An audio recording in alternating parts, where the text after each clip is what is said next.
Hello friend, आप सभी का आपके अपने यूट्यूब चैनल ब्राइट बुद्धि में आप सभी का स्वागत है। तो चलिए आज हम पढ़ेंगे एक बहुत प्यारी सी कविता कोई लाख के मुझे दे, जो कि एग्जाम की दृष्टि से इम्पोर्टेंस है। तो कोई लाख के मुझे दे ये किसके द्वारा लिखा गया है? तो इसे लिखा गया है दामोदर अग्रवाल ने लिखा है। कोई लाख के मुझे दे किसने लिखा? दामोदर अग्रवाल के द्वारा लिखा गया। कुछ रंग भरे फूल, कुछ खट्टे मीठे फल, थोड़ी बांसुरी की धुन, थोड़ा जामुन का जल, कोई ला के मुझे दे। एक सोना जड़ा दिन, एक रूपों भरी रात, एक फूलों भरा गीत, एक गीतों भरी बात, कोई ला के मुझे दे। एक छाता छाँव का, एक धूप की घड़ी, एक बादलों का कोट, एक दूब की छड़ी, कोई ला के मुझे दे। एक छुट्टी वाला दिन, एक अच्छी सी किताब, एक मीठा सा सवाल, एक नन्हा सा जवाब, कोई ला के मुझे दे। तो ये कविता लिखा गया है दामोदर अग्रवाल के द्वारा लिखा गया है।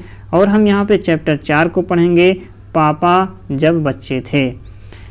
ये हम NCERT क्लास 4th की हिंदी की बुक, जिसे रिमझिम कहते हैं, हम इसी बुक को यहाँ पर कंप्लीट कर रहे हैं, जो कि KBS एग्ज़ाम के लिए इम्पोर्टेंस है। इसके लेसन और इसके मतलब शीर्षक, और इसके शीर्षक किसके द्वारा लिखा गया है। तो चलिए पढ़ते हैं। पापा जब बच्चे थे।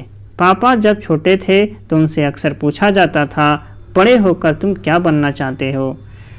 पापा के पास जब जवाब हमेशा तैयार होता, मगर उनका जवाब हर बार अलग अलग होता था। शुरू में पापा चौकीदार बनना चाहते थे। उन्हें ये सोचना बहुत अच्छा लगता था कि जब सारा शहर सोता है, चौकीदार जागता है। उन्हें ये सोचना भी अच्छा लगता था कि जब हर कोई सोया हुआ हो, वो खूब शोर मचा सकते हैं। उन्हें पक्का यकीन था कि बड़े होकर वो चौकीदार ही बनेंगे। लेकिन एक दिन मैंने चटकदार हरे ठेले को लिए आइसक्रीम वाला आ गया। भाई वाह, पापा आइसक्रीम वाला बनेंगे। वो ठेले को लेकर के घूम भी सकते हैं और जितना मन चाहे उतनी आइसक्रीम भी खा सकते हैं। पापा ने सोचा, मैं एक आइसक्रीम बेचूंगा तो एक खुद खाऊंगा। छोटे बच्चों को तो मैं मुफ्त में आइसक्रीम दिया करूंगा। जब पापा के माता पिता ने यह सुना कि वो आइसक्रीम बेचने वाला बनना चाहते हैं, तो उन्हें बहुत हैरानी हुई। उन्हें यह बात बहुत मज़ेदार लगी और वे खूब हंसे। लेकिन पापा इसी बात पर अड़े रहे कि वो यही काम करेंगे। फिर एक दिन रेलवे स्टेशन पर पापा ने एक अजीब आदमी को देखा। ये आदमी इंजन और डिब्बों से खेल रहा था, लेकिन ये डिब्बे और इंजन खिलौने नहीं बल्कि असली थे। असली। कभी वो प्लेटफॉर्म पर उछलकर आ जाता तो कभी डिब्बों के नीचे चला जाता। वो कोई बहुत अजीब और मज़ेदार खेल खेल रहा था। पापा ने पूछा, ये कौन है? उन्हें बताया गया, ये सेटिंग करने वाला है। सेटिंग किसे कहते हैं? पापा ने पूछा। जब रेलगाड़ी अपनी यात्रा पूरी कर लेती है तो उसे अगली यात्रा के लिए तैयार करना होता है। रेलगाड़ी की साफ सफाई की जाती है। इंजन को घुमा करके ईंधन पानी भरा जाता है। इसे सेटिंग कहते हैं।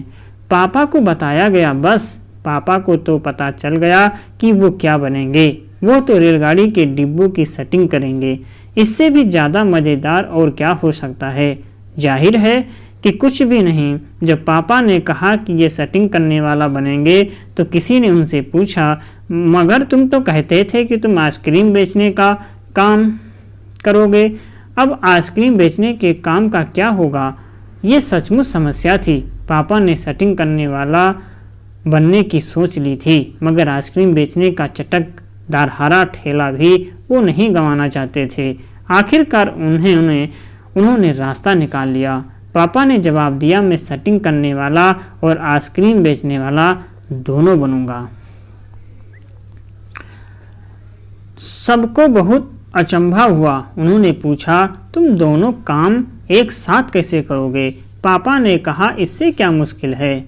इसमें क्या मुश्किल है? आइसक्रीम में सुबह बेचा करूँगा कुछ देर आइसक्रीम बेचने के बाद मैं स्टेशन जाया करूँगा। वहाँ मैं कुछ डिब्बों की सेटिंग करूँगा और फिर जा कर के कुछ आइसक्रीम और बेच आऊँगा। इसके बाद मैं फिर स्टेशन चला जाऊँगा, कुछ डिब्बों की सेटिंग कर लूँगा। इसके बाद जा कर के फिर कुछ आइसक्रीम और बेच लूँगा। इसमें ज़्यादा मुश्किल नहीं होगी क्योंकि अपना ठेला मैं स्टेशन के पास ही खड़ा करूँगा और इसलिए गाड़ियों के लिए मुझे ज़्यादा दूर नहीं जाना पड़ेगा। सब लोग फिर हंस पड़े। पापा गुस्से में आकर के बोले, अगर तुम मेरी हंसी उड़ाओगे तो मैं साथ में चौकीदार भी बन जाऊँगा। आखिर रात में करने के लिए होता ही क्या है। सभी कुछ तय हो गया, लेकिन एक दिन पापा को वायुयान चालक बनने की सूझी। इसके बाद उन्होंने अभिनेता बनने की सोची। इसके अलावा वो जहाजी भी बनना चाहते थे। कम से कम वो चरवाहा बन करके लाठी हिलाते हुए गायों के पीछे घूमते हुए अपने दिन बिताना तो चाहते ही थे। अंत में एक दिन उन्होंने तय किया कि वे असल में जो बनना चाहते हैं वो है कुत्ता। उस दिन वो दिन भर चारों हाथ पैरों पर इधर उधर भागते हुए अजनबियों पर भौंकते रहे। एक बूढ़ी महिला ने उनके सिर को सहलाना चाहा तो पापा ने उन्हें काटने की कोशिश तक की। पापा ने भौंकना तो बड़ी अच्छी तरह से सीख लिया, लेकिन बहुत कोशिश करने पर भी वो अपने पैर से कान के पीछे खुजाना नहीं सीख पाए। उन्होंने सोचा कि अगर वो बाहर जा कर के अपने पालतू कुत्ते के साथ बैठ जाएं तो शायद वो कान के पीछे खजाना ज़्यादा जल्दी सीख जाएंगे। मतलब कि तो शायद वो कान के पीछे खुजाना ज़्यादा जल्दी सीख जाएंगे। पापा कुत्ते के पास जा कर के बैठ गए। उसी वक्त एक अजनबी फौजी अफसर उधर से निकला। वो खड़ा होकर के पापा को देखने लगा। वो उन्हें कुछ देर तक देखता रहा और फिर उसने पूछा, ये तुम क्या कर रहे हो? पापा ने जवाब दिया, मैं कुत्ता बनना सीख रहा हूँ। तब फौजी ने पूछा, तुम कुत्ता बनना क्यों चाहते हो?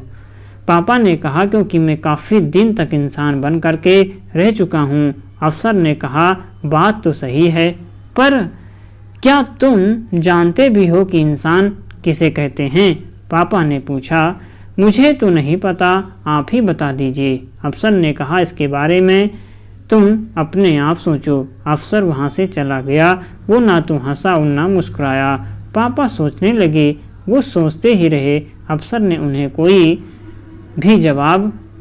कोई भी बात नहीं समझाई थी, पर अचानक ही ये बात पापा की समझ में आ गई कि वो रोज़ रोज़ अपना इरादा नहीं बदल सकते। अगली बार जब उनसे यही सवाल पूछा गया तो उन्हें अफसर की याद आ गई और उन्होंने कहा, मैं इंसान बनना चाहता हूँ। इस बार कोई भी नहीं हंसा और पापा समझ गए कि यही सबसे अच्छा जवाब है। आज भी वो यही समझते हैं। पहली बात तो यही है कि हमें अच्छा इंसान बनना चाहिए। तो ये किसने लिखा है? अलेक्सांद्र रस्किन के द्वारा इसे लिखा गया है। पापा जब बच्चे थे, शायद यही शीर्षक है। पापा जब बच्चे थे। तो बहुत अच्छी कहानी थी। इसमें क्या बनना है, और यहाँ पर एक कविता भी पढ़े थे, कोई ला के मुझे दे, जो कि बहुत ही अच्छी लगी। इन्हीं सभी चीज़ों को याद रखना है। तो इसको दामोदर अग्रवाल के द्वारा इसे लिखा गया है। दामोदर अग्रवाल। और पापा जब बच्चे थे, इसे किसने लिखा है? तो इसे लिखा गया है अलेक्सांद्र रस्किन के द्वारा लिखा गया है। किसके द्वारा? अलेक्सांद्र रस्किन के द्वारा लिखा गया।